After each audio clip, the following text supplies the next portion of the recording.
Hey everybody, John here from Callison Fishing, and today I have my top 3 ice fishing tips for you on how to stay safe out on the ice.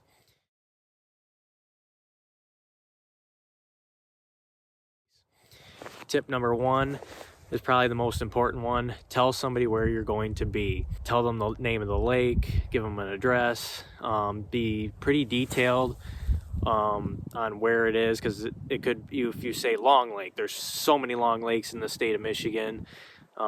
They might not know exactly which one you're going to, but so just give them the name of the lake and kind of the closest town near it, just so they know where you're at in case something was to happen to you. All along those lines, you can also fish with a buddy. You guys are together in case one of you needed to help the other one out of a sketchy situation on the ice. Tip number 2, which is a pretty good one, wear a flotation device or bring one with you, but it's not going to do you much good if you don't have it on.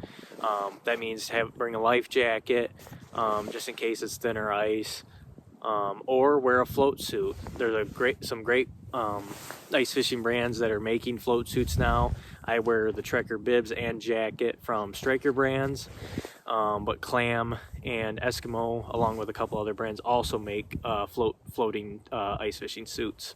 Tip number 3 is kind of just gear, essential gear for staying safe out on the ice. First and foremost, you probably want to have these. These are ice fishing spikes, ice spikes. What they are designed for is that when you go out on the ice and if somehow you were to fall through the ice, you pull these out and you can stab the ice. You pull these back and it actually reveals a spike. You stab these into the ice as hard as you can. That way the spike goes into the ice and you can hopefully pull yourself out back on top of the ice so you can get out of the water. That's the first and foremost thing on the ice, is get out of the freezing cold water. Secondly, good for early ice, but a spud bar. You can use it whenever, but early ice season or after a big warm up, it's probably important to bring this out with you. I don't need it today, but brought it out for the purposes of this video.